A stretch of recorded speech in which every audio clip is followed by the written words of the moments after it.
Morning, everyone. Give me a moment to get my notes out.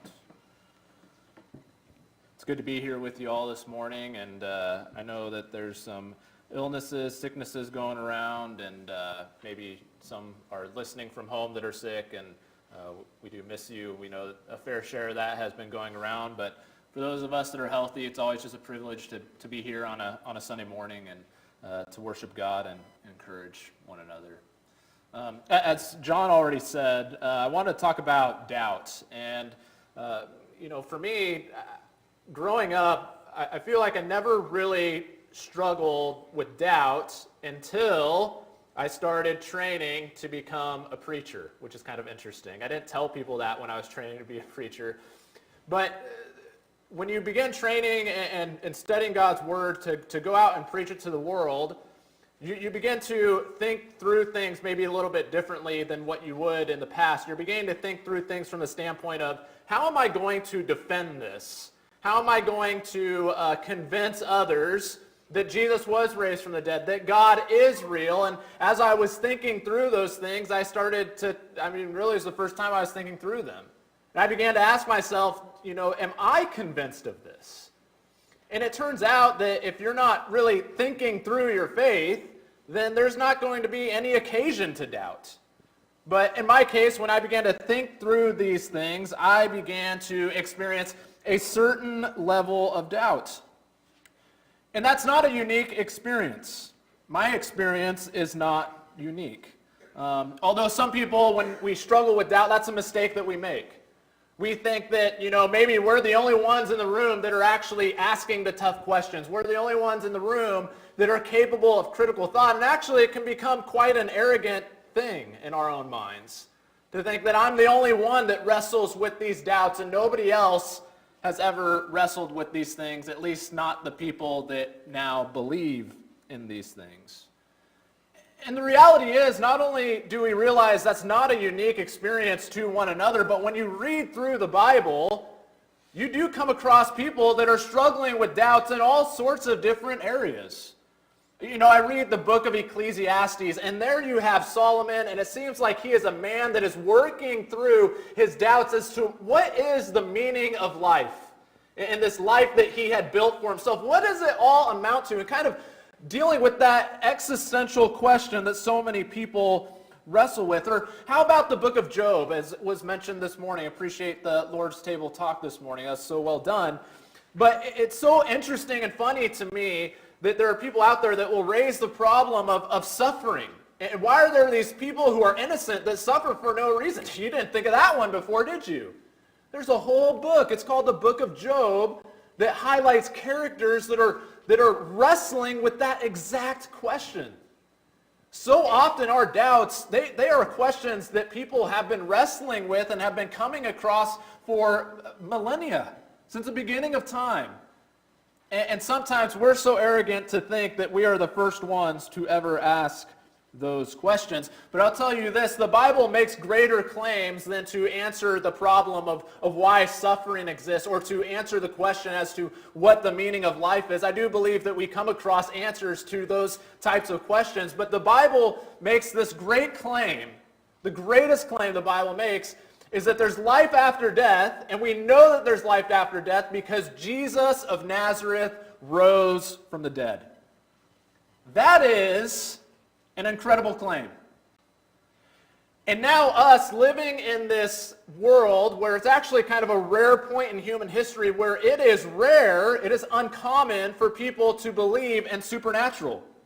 We reject supernatural in our society, don't we? And we believe, so often there's people that believe the only thing that exists is the natural, the things that you can see, smell, hear, and touch.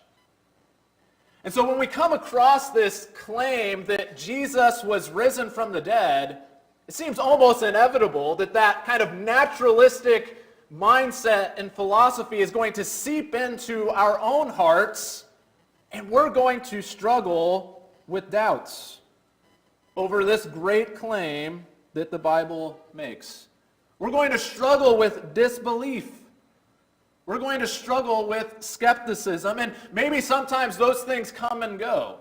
Maybe they're resolved for a time and they resurface back in our lives. We're so enlightened now, aren't we? We realize that's really not actually the case.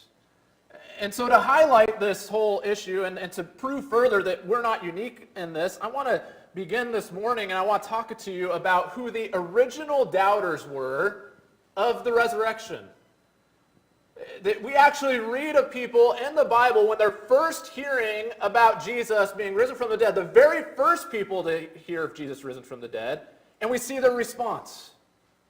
Do you know who the very first individuals were to hear somebody else claim that they saw Jesus risen from the dead? Do you know who the first people in the Bible we read about who heard that claim? It was the apostles.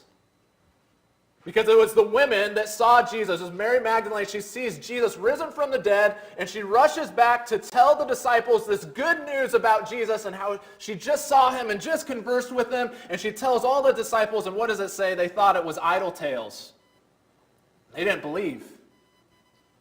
And we're going to talk more about that, but before we go any further, I just want to spend a little bit of time just defining what doubt is and kind of wrapping our minds around what doubt is to begin with. This comes from a Greek word. This is the most prominent word that is translated as doubt. It's the Greek word distazo, and it's a compound word, right? It's two words put together. And the first word that is in that word is the word dis, which is twice or double. And the second word literally means to stand. And so that's a really good definition of what doubt is, isn't it? It is a double stance. It is, I picture somebody that is trying to straddle an ever-widening chasm, right? And they got a foot on one side and another foot on the other side. And if they don't make up their mind soon, what's going to happen? They're going to fall into that pit, right?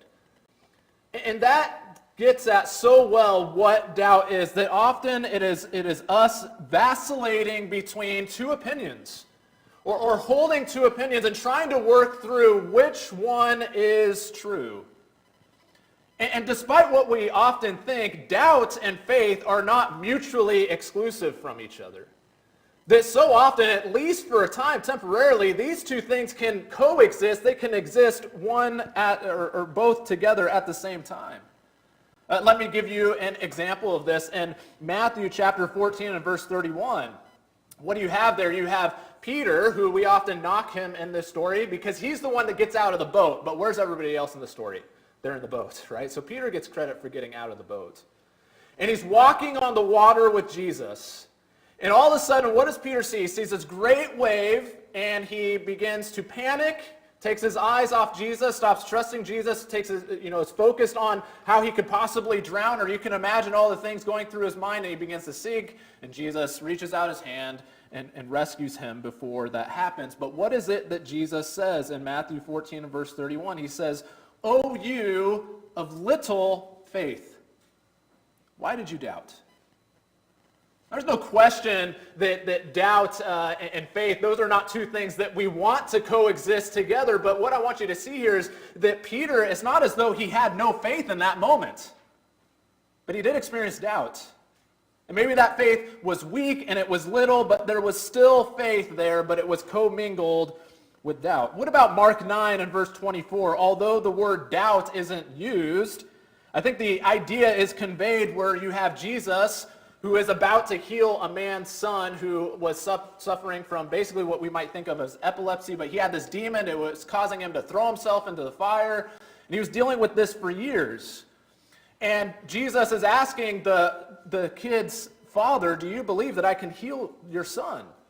And what is it that the father comes back and says in Mark 9 and verse 24? Immediately the father of the child cried out and said, "I believe, help my unbelief."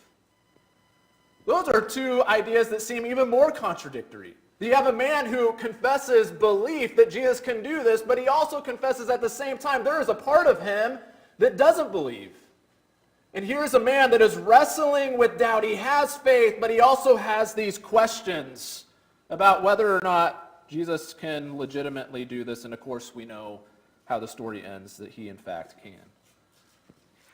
And so before we go any further, I do want to make this point clear that doubt can be a horrible threat to our faith. That the worst case scenario is that doubt will threaten and weaken our faith and make us unreliable, untrustworthy, untrusting of God and therefore weak Christians. In James 1, verses 6 through 8, he actually uses a different word for doubt. It emphasizes more of an intellectual, inner turmoil type of a doubt that goes on in a person's life. But in James 1, verses 6 through 8, after he says, ask for wisdom. If you want wisdom, ask from God, he'll give it to you. But he says, let him ask in faith with no doubting. For the one who doubts is like a wave of the sea that is driven and tossed by the wind. For that person must not suppose that he will receive anything from the Lord.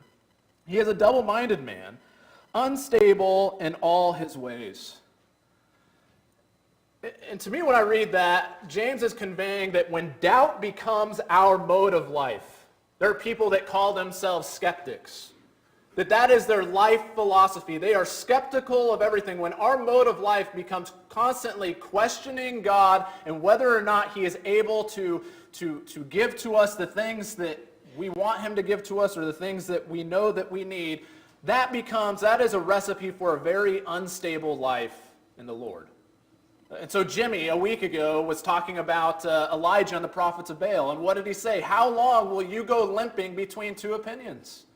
They were living in this permanent state of doubt, and Elijah's saying, stop, you need to commit to one or the other. That can be a great threat to our faith. And I would say especially when our questions and our doubts are not dealt with. One person said this, a person's faith can collapse almost overnight if they have failed over the years to listen patiently to their own doubts, which should only be discarded after long reflection. And I've seen that play out.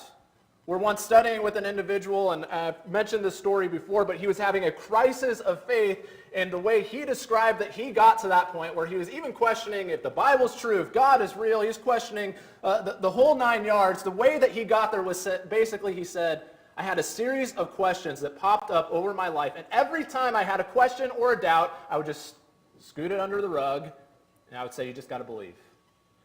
And then all of a sudden he had these avalanche of questions that were now dealing with him. If we don't deal with doubt, at some point doubt will deal with us. And so doubt can be something that threatens and weakens our faith, but I do believe that doubt can be healthy. There is such a thing as a healthy doubt. Doubt can sometimes serve as something that helps to strengthen our faith. I gave you a quote earlier. This is the rest of that quote. This individual, Tim Keller, he says, faith without some doubts is like a human body without any antibodies. You know what happens if your body doesn't have antibodies? You die. You have nothing in your body to fight off any threats, any diseases. He says, a faith without some doubts is like that. It hasn't established a defense. It has no strength. The first threat that comes along to it, it's just going to cripple and die. He says people who blithely go through life too busy or indifferent to ask hard questions about why they believe as they do will find themselves defenseless against either the experience of tragedy or the probing questions of a smart skeptic. Healthy doubt is like antibodies. It recognizes that there are challenges out there. There are people who would wish to disprove Christianity, and they arm themselves with arguments against it, and doubt, is willing to work through what those arguments are and see if the truth really holds up to scrutiny. Because if it's true, that's what will happen. It will hold up to scrutiny. And so, having no doubt, if you just go through life and you don't have any doubts, you never question anything at all, we can imagine a scenario where that actually is something that is quite unhealthy. Another person said this, Oswald Chambers, he says, doubt is not always a sign that a man is wrong. It may be a sign that he is thinking. And maybe the opposite is true, that if I have no doubts about anything at all, I never question a word that my preacher says, that my parents say, that my grandparents said. If I never ask any questions or anything at all, maybe that's a sign that I'm not really thinking. For me, growing up, I remember a time where I've actually verbalized this, where I was just like, I agree with everything that my preacher said. I really did. I believed with everything that my Christian friends that I worshiped with at the same church, I agreed with every word that came out of their mouth. You want to know when that began to come to an end? When I started studying the Bible for myself. Those friends were great, and my preacher was great. But nobody agrees with everyone on 100% of all the issues. And if they do, maybe that's a sign that we're not actually thinking through things for ourselves. And so I think the idea here is when we think of a healthy doubt, doubt that goes undealt with, that's not healthy. That's something that's afraid to face the questions. And also an antagonistic doubt. Think about Pontius Pilate when he was responding to Jesus and he just asked the question, what is truth? And then he kind of walks off, right? That's a doubt that isn't really interested in getting to the answers and finding out what the truth is. It's one that says, I already know the answers. I'm just going to raise the questions, you deal with it. But then you come across in Scripture, and I'll use the example of Nicodemus, this inquisitive doubt. You know, Nicodemus is not a man who seems to have come to faith in Jesus overnight. He was a Pharisee, right? The guys that we read about as villains in the New Testament, in the Gospels, that's oftentimes the light we view them through. Nicodemus was part of that camp. And I love the progression in John. In John 3, he comes to Jesus at night, and he's asking these probing questions, and he doesn't understand it all, but he's hearing Jesus out. He's interested.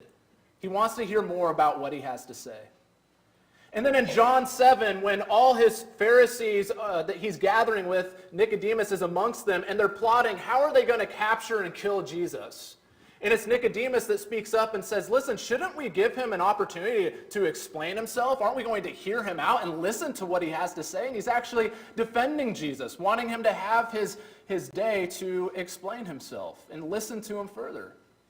And then finally, at the end of John, who is it that's there helping bury Jesus' body? It's Joseph of Arimathea, and it's Nicodemus. This man didn't have faith overnight. He had his doubts when he listened to Jesus, but he also had an interest. And he had an inquisitive doubt that was interested in getting to the truth.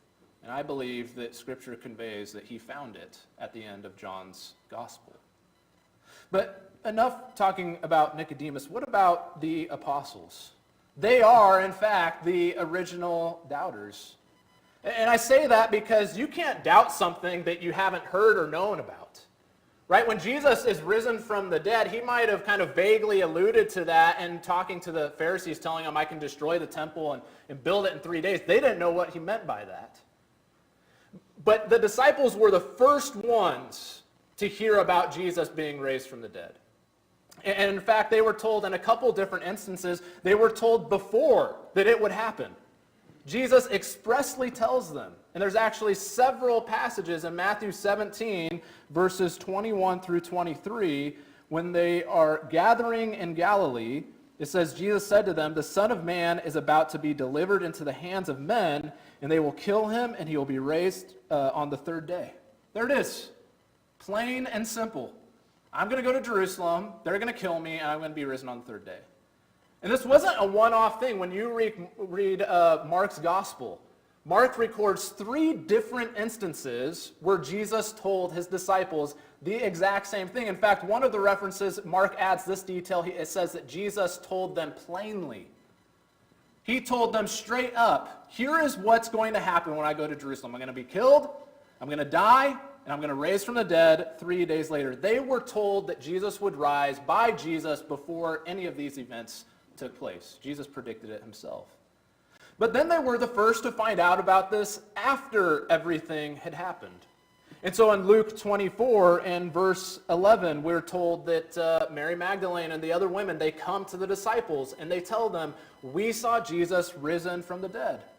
In Mark 16, verses 12 through 13, there's 2 unnamed disciples, and they go and tell the 11 the exact same thing. Right after the women, it says, we saw Jesus risen from the dead.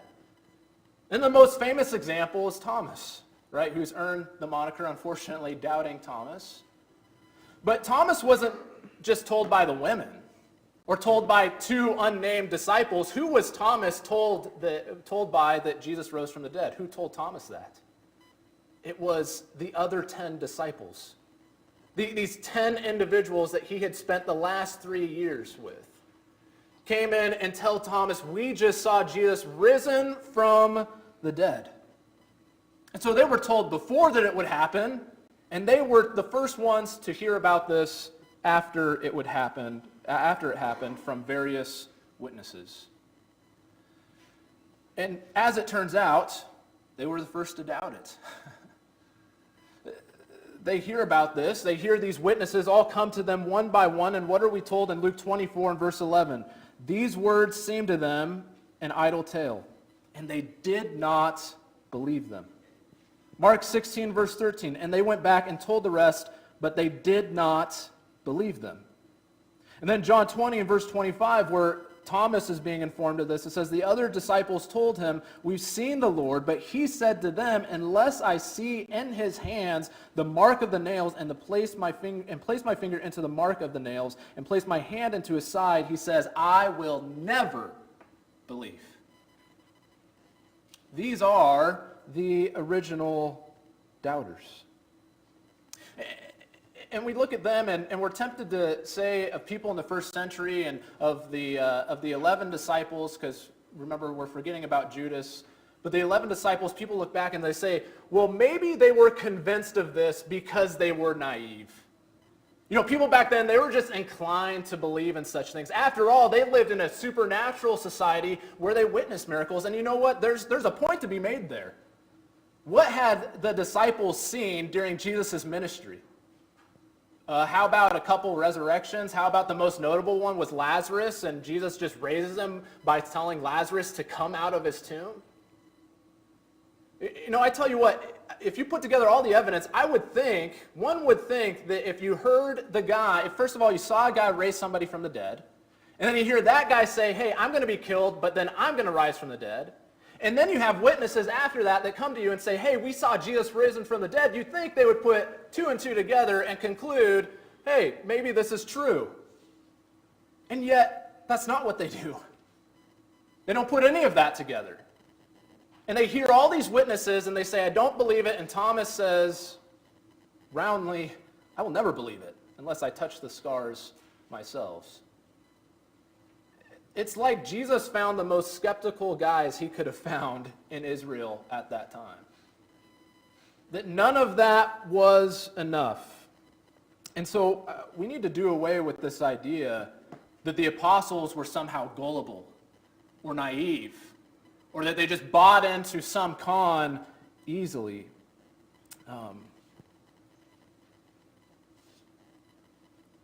They seem like the most skeptical people you could have found. And yet, what do we find out? And when you look at Thomas, what happens? Jesus comes into the room. He shows him the nail scars. And Thomas believes, calls him my Lord, my God. And what do we find out about the rest of the disciples throughout history? That all of them not only believed, but they believed to the extent that they all proved they were willing to die for this belief that Jesus was risen from the dead. And so it's interesting, the apostles, the original doubters, what do we learn from their doubt? The first thing I want us to understand is that doubt is not unique. Everybody deals with doubt. Sometimes we can look at the mentors in our lives, or we can look at spiritual or religious people, and we can think that person never dealt with doubt. And yet we read about the apostles, some of the most faithful men that have ever existed. And they were the first to wrestle with doubt. Everybody, every Christian in this room has struggled with doubt, I would bet, at some point or another over some sort of an issue. And I would say it's not just Christians that struggle with doubt. Everybody struggles with doubt, period. One of my favorite C.S. Lewis quotes made this point. C.S. Lewis, at one point, was an atheist. He converted to Christianity later in his life. But he had this to say. He said, now that I am a Christian, I do have moods in which the whole thing looks very improbable. He says, I have days where I doubt that Christianity is true. But listen what he says next. He says, but when I was an atheist, I had moods in which Christianity looked terribly probable. no matter what your worldview is, it seems to just be human nature that you're going to have days where you're struggling with whether or not that is true. And the problem is that many people just believe something by default. We're born into this world, and whatever worldview is plopped in my lap, that's what I'm going to believe. And can I just say something, that if you're an atheist, and that's kind of the situation that describes you, and have not grounded your belief in concrete conclusions, I want to say that you might be atheist, but that's not because you're really thinking. And if that describes you as a Christian, I want to say that that isn't really faith, if you're a Christian. If you haven't grounded your belief system in actual investigation and have made actual conclusions for yourself, I'm skeptical as to whether or not that is actually faith. And so doubt is something that is not unique. It's something that everyone deals with, but we have to be willing to do that. We have to be willing to deal with it, to face it front on. And it's important, therefore, to be honest about our doubts. I look at Thomas, and he gets thrown under the bus a lot. But Thomas could have said, I'm just going to pretend like I believe this. Everybody else is excited about this. I'm just going to kind of go with the fake it till you make it approach. And yet Thomas didn't do that. He was honest about his doubts. He said, I do not believe this, and here's what I need in order to believe it. He was honest about his doubts. He wasn't in denial about them, but he faced them head on. We need to do the same. Let's not scoot them under the rug. Let's be honest about them. But if we're going to do that, can I also add on this? That requires that we have and maintain an environment where people are allowed to express their doubts. Jude 22 is an interesting verse. The whole little book of Jude, it's all about false teaching. And Jude starts that off famously by telling them to contend eagerly or earnestly for the faith. But he has this very interesting sentence near the end of his book. He says, have mercy on those who doubt. Because what happens in false teaching? When false teaching comes in and there's these false ideas that are being confidently proclaimed, what's the fallout of that? People become confused. And they begin to wonder, maybe they're right, maybe I'm wrong. They sound pretty confident in how they're saying it. They have a lot of numbers on their side. And people's faith can become upset. And that's the same today, even more so, isn't it? How many thousands of denominations of Christianity exist out there? There are hundreds of interpretations, perhaps, for every verse that you could possibly find in the Bible. People are bound more than ever to hear teaching that confuses them and upsets them. Are we going to have mercy and patience on those individuals? Are we going to allow for an environment where they can freely express those doubts without fear of condemnation? Isn't that why we get together to begin with? We get together Sunday morning, we have a Bible study to teach and to build one another up in the knowledge of who God is. Isn't that kind of the whole point of the Christian community, is iron sharpens iron? We need to be honest with our doubts and allow for an environment where people can be honest about their doubts. And I want us to notice this as well, is that Jesus provides evidence to the doubters. And we see that in really profound ways. Again, Thomas was allowed to touch the scars on Jesus. And not only that, all the disciples, they get to eat with Jesus. They spend 50 days with Jesus. And how cool would it be to be one of them? Maybe we think we deserve that level of revelation in our life and that level of certainty. But Jesus has this principle. He says, to whom much is given, much is expected. Those men paid a price for this privileged knowledge, this privileged time they got to spend with the risen Jesus. And that price was that they paid it in blood. We call them martyrs. You know what the word martyr means? It means that you're a witness. They were murdered in order to witness to the fact that they saw Jesus risen from the dead. But here's what Jesus expected. He expected scriptural testimony, his own testimony, combined with eyewitness testimony, to be enough for his disciples to believe. In Mark 16, in verse 14, it says, afterward he appeared to the 11. As they were reclining at table, he rebuked them for their unbelief and hardness of heart, because they had not believed those who saw him after he had risen. You know, in some ways, we're in a privileged position. In some ways, more of a privileged position than those 11 disciples were when they heard the ladies announce this for the first time. Because what do we have? We have all of Scripture. We have passages like Psalm 22 and Isaiah 53 that we know were written hundreds of years before Jesus ever came to this earth, and that Jesus fulfills perfectly to a T. And we ask, how is that possible? But we're also privileged because we can look and we can see what Jesus declared about himself in the New Testament. But more than that, we can look throughout history and we can see all these men who claimed to see Jesus were willing to die for that claim, even though they were given the opportunity to recant and go back on it. And so the question is, do we believe their testimony? This is why we need an inquisitive doubt. And if we do, that will lead to a stronger and greater faith.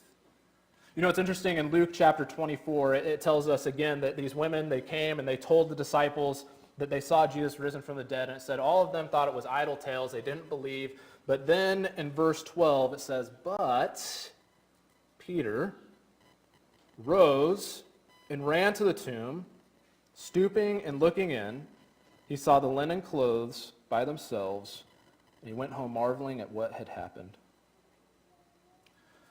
None of them believed, but it's interesting to me, it says, but Peter went to that tomb, and he looked into it for himself. You know, I picture Peter initially when he hears these things having a similar response as all the other disciples, the other 10 disciples that he was with.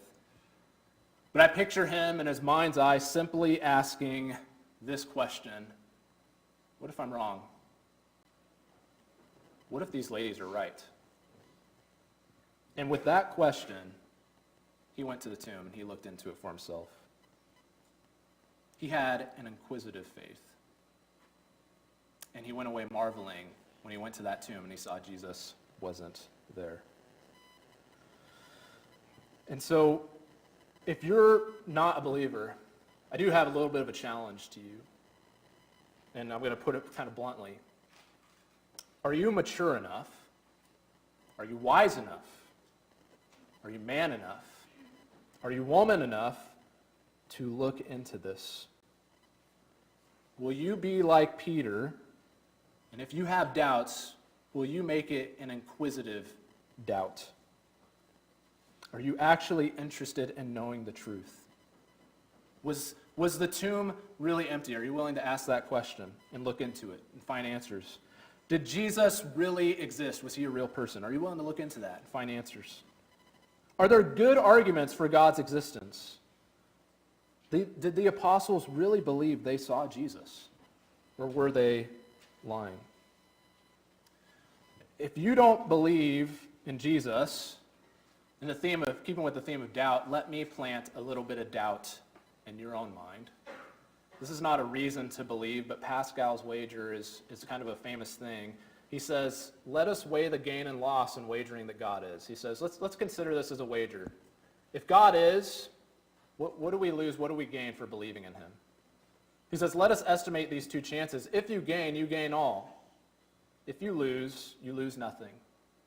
Wager then, without hesitation, that he is. Now, I do not think you should believe in Jesus just like, just in case he's real, you know. That's not a reason to believe. But I do want you to consider the other side of that wager. Consider it from the angle of, if he exists but you don't believe. What do you have to lose then? Everything. And what are we going to say when we stand before Jesus, when we stand before God, and never bothered to put in the work? I didn't have time. I didn't think it was worth it. I didn't know. Wish somebody would tell me. This is a reason for you to look into this and to take this seriously. And if you do, I'm confident what the results will be. I'll give you an anecdotal example. Lee Strobel, Again, normal caveats apply. I don't agree with everything that this guy puts out there.